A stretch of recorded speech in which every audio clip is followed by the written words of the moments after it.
Dear students, आज हम लोग क्लास 9th की बायोलॉजी विषय के अगले टॉपिक के बारे में अध्ययन करेंगे। इससे पहले हम लोग अध्ययन किए थे, कशेरुकी जंतुओं के बारे में अध्ययन कर रहे थे। उन कशेरुकी जंतुओं में हम लोग ये जाने थे कि कशेरुकी जंतुओं को दो भागों में बांटकर अध्ययन करते हैं। एक मत्स्य, जिसे हम कहते हैं फिशेस अथवा पीसेस कहते हैं, और दूसरा जो महावर्ग होता है चतुष्पाद। तो मत्स्य के बारे में अध्ययन कर चुके हैं। इसका दूसरा भाग जो है सुपर क्लास टेट्रापोडा अथवा चतुष्पाद है। देखिए, चतुष्पाद का शाब्दिक अर्थ क्या होता है ये जान लिया जाए। चतुष मीन्स होता है, संस्कृत वर्ड है ये। चतुष मीन्स होता है चार, और पाद मीन्स होता है पैर, यानी जिनके कितने पैर होते हैं, चार पैर होते हैं, उन्हें हम चतुष्पाद कहते हैं। यानी चतुष्पाद के अंतर्गत आने वाले जितने भी सदस्य होते हैं उन सबके चार पैर होते हैं, इसलिए इसका नाम चतुष्पाद पड़ गया है। इंग्लिश में इसे हम टेट्रापोडा कहते हैं।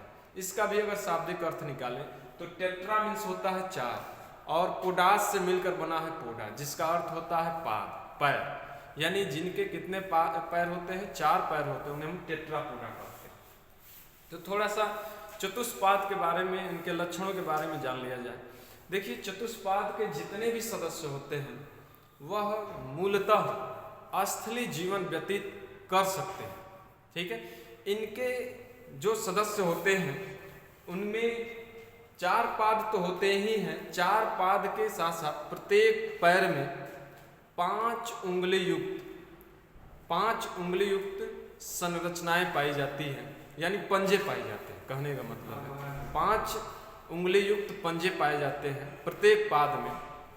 ठीक है, और ये आसानी से स्थलीय जीवन व्यतीत करने के साथ साथ इनके त्वचा जो होते हैं, इनके सदस्यों के त्वचा, वह वायु के साथ आसानी से अनुकूल दशा में आ सकते हैं। ठीक है, इनमें बाह्य कंकाल और अंतः कंकाल दोनों पाई जाती हैं। बाह्य कंकाल जो होता है, क्या क्या होता है, बाह्य कंकाल जो होता है सल्क होता है, या इसके अलावा फीदर्स होते हैं जिसे हम पर कहते हैं। ठीक है, इसके अतिरिक्त इनमें अन्य संरचनाओं के रूप में खुर या बाल या सींग आदि संरचनाओं के रूप में बाह्य कंकाल के रूप में पाए जाते हैं। ठीक है, इनमें अंतः कंकाल होता है। अंतः कंकाल मुख्य रूप से अस्थियों से मिलकर बना होता है, बोन्स से मिलकर बना होता है, या हड्डियों से मिलकर बना होता है। ठीक है, इनके सदस्यों में देखेंगे बाह्य कण और अंतः कण दोनों संरचनाएं पाई जाती हैं, लेकिन ज्यादातर इनके सदस्यों में अंतः कण पाया जाता है। बाह्य कण जो है कुछ ही सदस्यों में पाया जाता है। ठीक है, इसके अतिरिक्त अगला देखेंगे संरचना। इनके जितने भी सदस्य होते हैं इनमें जो हृदय पाई जाती है, या तो 3 चैम्बर्ड होती है या 4 चैम्बर्ड होती है, यानी 3 कक्षों से भी मिलकर बनी होती है या 4 कक्षों से भी मिलकर इनके हृदय बनी होती है। ठीक है, इनमें फेफड़े पाए जाते हैं। श्वसन क्रिया फेफड़ों के द्वारा किया जाता है, इसीलिए फेफड़े पाए जाने के कारण ही चतुष्पाद के जो सदस्य होते हैं वो आसानी से स्थलीय जीवन व्यतीत कर सकते हैं। ठीक है, अगर गिल्स होते तो वो स्थलीय जीवन व्यतीत नहीं करते, क्या करते, जलीय जीवन व्यतीत करते। चूँकि गिल्स के जगह पर इनमें कौन सी संरचनाएं बन जाती है, फेफड़ा बन जाती है, और फेफड़ा बन जाने के कारण ये स्थलीय जीवन आसानी से व्यतीत कर सकते हैं। ठीक है, इनमें देखेंगे दोहरा परिसंचरण, रक्त परिसंचरण क्रिया पाई जाती है। ठीक है, इनमें दोनों तरह के लक्षण पाए जाते हैं। ठीक है, शुद्ध और अशुद्ध रक्त एक ही रुधिर वाहिनी के साथ भी बहते हैं, और शुद्ध और अशुद्ध रक्त अलग अलग रुधिर वाहिनियों से भी बहते हैं। तो खैर, हम आगे जानेंगे कहाँ पे ये सभी लक्षण हैं। तो ये चतुष्पाद के कुछ लक्षण हैं जो कि आप लोग को हम बताएंगे। ठीक है, अब देखेंगे चतुष्पाद, जो सुपर क्लास चतुष्पाद है या टेट्रापोडा है, उसको 4 क्लासों में बांटा गया। 4 क्लास ये हैं, 4 क्लास में बांटा गया। कौन कौन से क्लास है, देखिए, उभयचर जिसे एम्फीबिया कहते हैं। ठीक है, दूसरा है सरीसृप जिसे रेप्टिलिया कहते हैं, और तीसरा है पक्षी जिसे एवीज कहते हैं, और चौथा जो क्लास है, वर्ग है, स्तनधारी है, मैमेलिया कहते हैं। अब इन्हीं चारों के बारे में हम लोग डिटेल पढ़ेंगे, फिर यह टॉपिक समाप्त हो जाएगी। ठीक है, जो भी हम लोग एनिमल क्लासिफिकेशन हम लोग पढ़े, लगभग 10 संघों के बारे में अध्ययन किए, जिनमें लास्ट संघ हम लोग पढ़ रहे हैं, कार्डेटा संघ पढ़ रहे हैं, उन्हीं की ये सब लास्ट पोर्शन है। ठीक है, इसके बाद ये खत्म हो जाएंगे, तो एक एक करके पढ़ेंगे। अगला देखेंगे, अभी मैं बताया हूँ कि जो टेट्रापोडा है उसको 4 क्लासों में बांटकर अध्ययन किया जाता है, जिनमें से पहला क्लास जो है वो है उभयचर या क्लास एम्फीबिया इसे कहा जाता है। इसे एम्फीबिया क्यों कहा जाता है ये जान लिया जाए। देखिए, एम्फीबिया में एम्फी मीन्स होता है एम्फी, एम्फी का शाब्दिक अर्थ होता है डुएल, यानी दो वाला। जैसे डुएल मोबाइल सिम वाला यूज करते हैं कि नहीं, डुएल शब्द हम लोग यूज करते हैं। डुएल का मतलब होता है दो, ठीक है, दो प्रकृति वाला। और इसके साथ साथ बायोस, बायोस मीन्स होता है लाइफ, यानी कहने का मतलब है कि इनके जितने भी सदस्य होते हैं, ठीक है, दोहरी प्रकृति वाले होते हैं, यानी ये जल में भी सरवाइव कर सकते हैं, स्थल पर भी सरवाइव कर सकते हैं। इसीलिए इसका नाम पड़ गया है उभयचर अथवा एम्फीबिया। जैसे मेढक है, आप लोग लोअर क्लास में पढ़े होंगे, ठीक है, 6, 7, 8 में पढ़े होंगे, उभयचर के सदस्यों के बारे में पढ़े होंगे।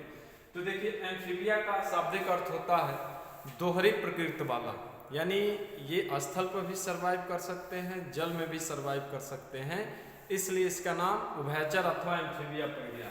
इनके प्रमुख लक्षण के बारे में जान लिया जाए।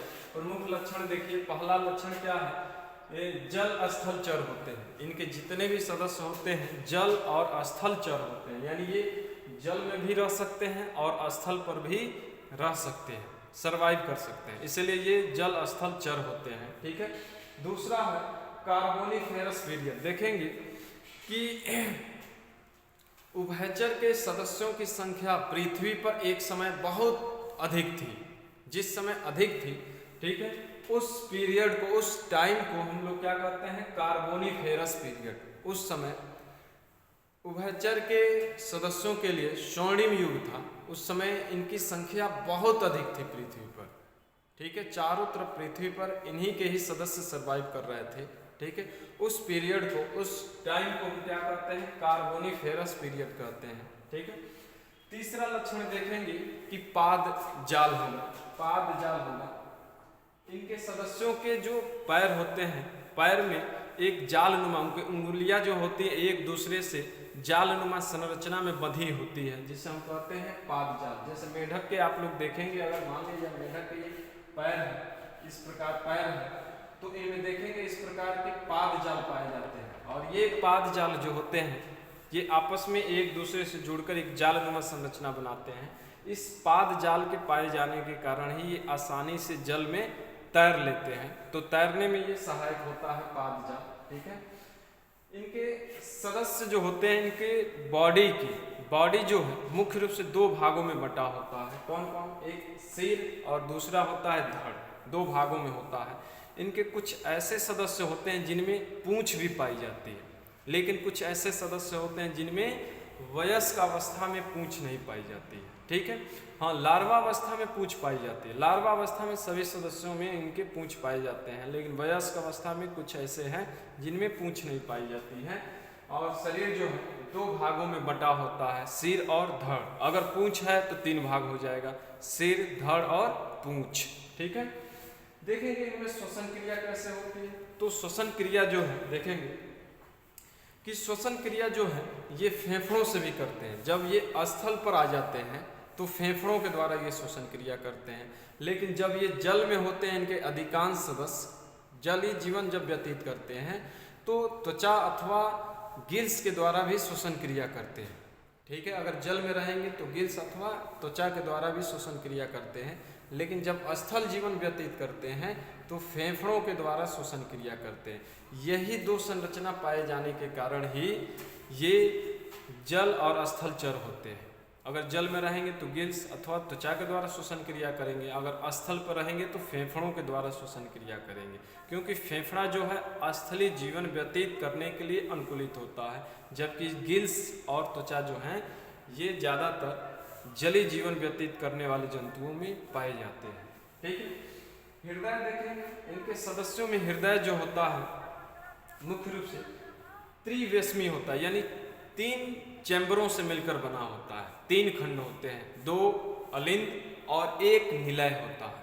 ठीक है, तो त्रिवेशमी होता है, यानी 3 खंडों से मिलकर हृदय बना होता है। हम लोग का हृदय जो है 4 चैम्बरों से मिलकर बना होता है, 2 अलिंद और 2 निलय होता है। ठीक है, जबकि उभयचर के सदस्यों में हृदय जो होता है वह मुख्य रूप से कितने 3 चैम्बरों से मिलकर बना होता है, 3 खंडों से या 3 कक्षों से मिलकर बना होता है। ठीक है, इनके सदस्य असमतापी होते हैं। क्या होते हैं? असमतापी, यानी इसे हम कोल्ड ब्लडेड कहेंगे। इनके सभी सदस्य असमतापी होते हैं। ये असमतापी क्या होता है?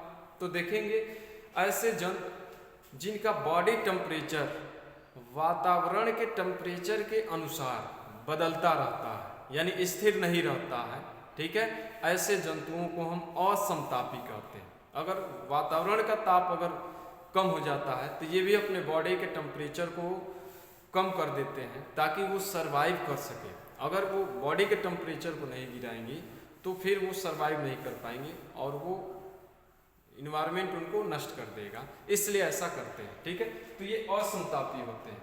ठीक है, अगला देखेंगे मीजोनेफ्रिक। इनके सदस्यों में जो किडनी पाया जाता है वह किडनी कई टाइप की होती है। ठीक है, तो किडनी जो होती है मीजोनेफ्रिक होती है, मीजोनेफ्रिक प्रकार की किडनी होती है। ठीक है, और इनके द्वारा जो उत्सर्जी पदार्थ होता है मुख्य रूप से यूरिया होता है। यानी कहने का मतलब इनके वयस्क सदस्य जो होते हैं वो यूरियोटेलिक होते हैं। क्या होते हैं? यूरियोटेलिक होते हैं। लेकिन जो इनके लार्वा होते हैं, एम्फीबिया के जो लार्वा होते हैं वो अम्यूनोटेलिक होते हैं, अर्थात अमोनिया का उत्सर्जन करते हैं। ठीक है, जबकि वयस्क जो होते हैं वो यूरिया का उत्सर्जन करते हैं, ये ध्यान रखेंगे। ठीक है, इनके सदस्य एक लिंगी होते हैं, यानी नर जनन अंग और मादा जनन अंग जो होता है अलग अलग बॉडी में पाया जाता है। मेल और फीमेल रिप्रोडक्टिव ऑर्गन्स अलग अलग बॉडी में एग्जिस्ट करता है, पाया जाता है। ठीक है, इसलिए एक लिंगी होते हैं। ठीक है, द्विलिंगी किसे कहेंगे? तो द्विलिंगी ऐसे जंतु को कहेंगे जिनकी एक ही बॉडी में मेल और फीमेल रिप्रोडक्टिव ऑर्गन्स दोनों एक ही बॉडी में पाया जाता है, उसे हम द्विलिंगी प्राणी कहेंगे। ठीक है, लेकिन ये एक लिंगी होते हैं। नर अलग होता है, मादा अलग होता है बॉडी, और अलग अलग बॉडी में इनके जनन अंग पाए जाते हैं। ठीक है, इनमें निषेचन देखेंगे। निषेचन किस प्रकार का होता है? तो निषेचन जो होता है बाह्य निषेचन होता है। निषेचन 2 प्रकार, पहले निषेचन जान ले क्या होता है। निषेचन नर जनन कोशिका और मादा जनन कोशिका के आपस में मिलने की क्रिया को निषेचन कहते हैं। जैसे शुक्राणु और अंडाणु को, ठीक है, आपस में मिलने की क्रिया को ही हम क्या कहते हैं? निषेचन कहते हैं, फर्टिलाइजेशन कहते हैं। एक बार और बताएंगे, नर तथा मादा जनन कोशिकाओं को अथवा इकाइयों को आपस में मिलने की क्रिया को ही हम क्या कहते हैं? निषेचन कहते हैं। तो इनमें देखेंगे निषेचन बाह्य होता है। निषेचन 2 होता है, एक बाह्य एक आंतरिक। तो बाह्य निषेचन में क्या होता है कि जब निषेचन की क्रिया शरीर से बाहर होती है, मादा की बॉडी में नहीं होती है, फीमेल की बॉडी में नहीं होती है। ठीक है, तो इस प्रकार के निषेचन बाह्य निषेचन कहलाता है। जैसे जो नर होगा अपने शुक्राणुओं को जल में त्याग देगा, ठीक है, और जो मादा होंगी अपने अंडाणुओं को त्याग देंगे। फिर शुक्राणु और अंडाणु जल में ही क्या करते हैं? निषेचन क्रिया कर लेते हैं। ठीक है, इस प्रकार के निषेचन क्रिया को हम बाह्य निषेचन कहेंगे, जो कि उभयचर में ये बाह्य निषेचन ही पाया जाता है। ठीक है, अब इनके एग्जाम्पल देखिए, यहाँ पे 2 एग्जाम्पल लिखे हैं, मेढक और सैलामेंडर है। ठीक है, ये इनके मेढक के सभी प्रजातियां आ जाएंगे। ठीक है, मेढक का वैज्ञानिक नाम जो है रैना टिग्रिना है। ठीक है, तो ये याद रखेंगे। ये सब कुछ लक्षण है, विशिष्ट लक्षण, जो कि सिंपल में हम बताए हैं, चूँकि क्लास 9th के हैं। ठीक है, तो 9th के लिए इतना काफ़ी है। 11 लक्षण बता दिए। अगर 11 लक्षण आप लोगों को मालूम है तो उभयचर के मैक्सिमम लक्षण के बारे में आप लोगों को मालूम है। ठीक है, तो आज के लिए बस इतना ही। कल हम लोग फिर से सरीसृप क्लास के बारे में अध्ययन करेंगे।